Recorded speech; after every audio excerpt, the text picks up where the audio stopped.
Today we had some pretty bold statements by Mr. Musk that I think we need to address in today's video. In addition to that, I want to discuss the pros and cons of what was discussed today in Tesla's earnings call. I will expand further on that towards the end of the video. Today, Tesla held their third quarter 2022 earnings call where Elon made some pretty forward-facing bold statements. Elon highlighted that in a previous earnings call, he claimed that Tesla would soon be worth more than Apple, noting that at the time he made that statement, Apple had a market cap of around 700 billion, which Tesla has obviously surpassed. In addition to this, Elon said in today's earnings call, and I quote, "Now, I'm of the opinion that we can far exceed Apple's current market cap. I see a path for Tesla to be worth more than Apple and Saudi Aramco combined." Just for reference, the total combined market cap for Apple and Saudi Aramco combined is over 4 trillion. Musk also said that this opinion or claim was not based on the potential of the Optimus bot. It felt like to me that Elon was preparing us for a potentially rocky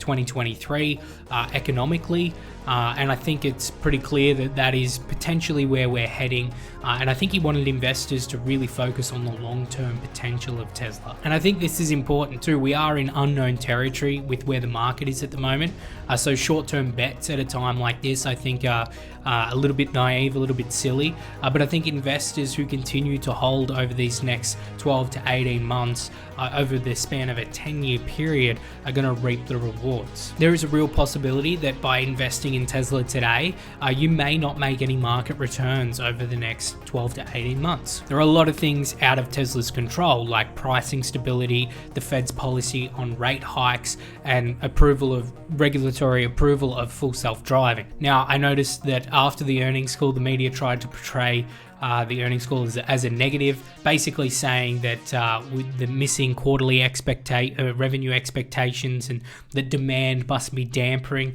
And I find this pretty funny because the data or the information and the numbers don't lie, that Tesla has released to us show that there's no demand dampening whatsoever. It appears though, at least for the next several years, that Tesla's not going to be able to keep up with their demand, and they're going to continue to supply below their demand levels. So just be aware of headline reading. I think a lot of these articles are made to look like factual articles or information articles where in honesty, if you really dive into them, they're just opinion pieces. Now the earning call. So let's start with the pros and then we'll move into the cons. In Q3, Tesla had a gross profit of around 5.3 billion and its total revenue grew by 56% compared to with this time last year. Now, Tesla is still looking to end the year at a 50% growth rate, as previously indicated.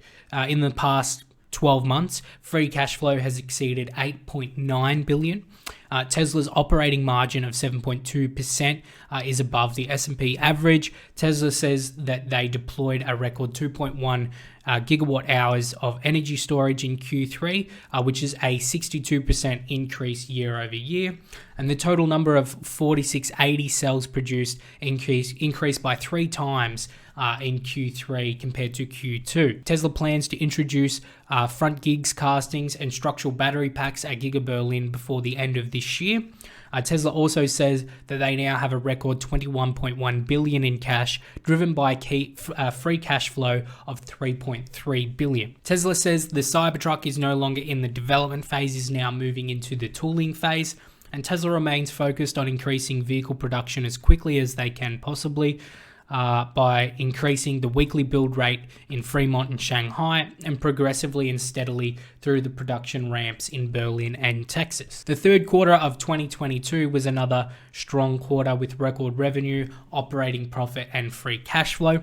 Tesla expects that smoothing out outbound logistics through the quarter will improve cost per vehicle. Tesla drivers have now collectively driven 59 million miles on the full self-driving beta, and there is now around 160,000 full self-driving beta users. Revenue from services and others reached an all-time high. Giga Berlin produced 2,000 Model Ys per week towards the end of the third quarter.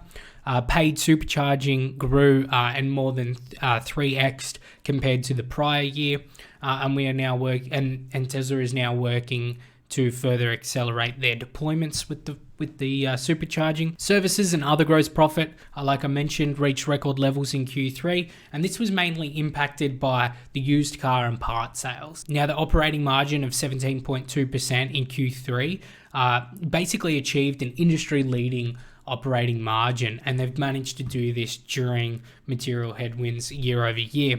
Tesla has more than 1.9 million units of installed capacity. Tesla Semi deliveries are scheduled to begin in December 2022. Elon said he would be there for that event.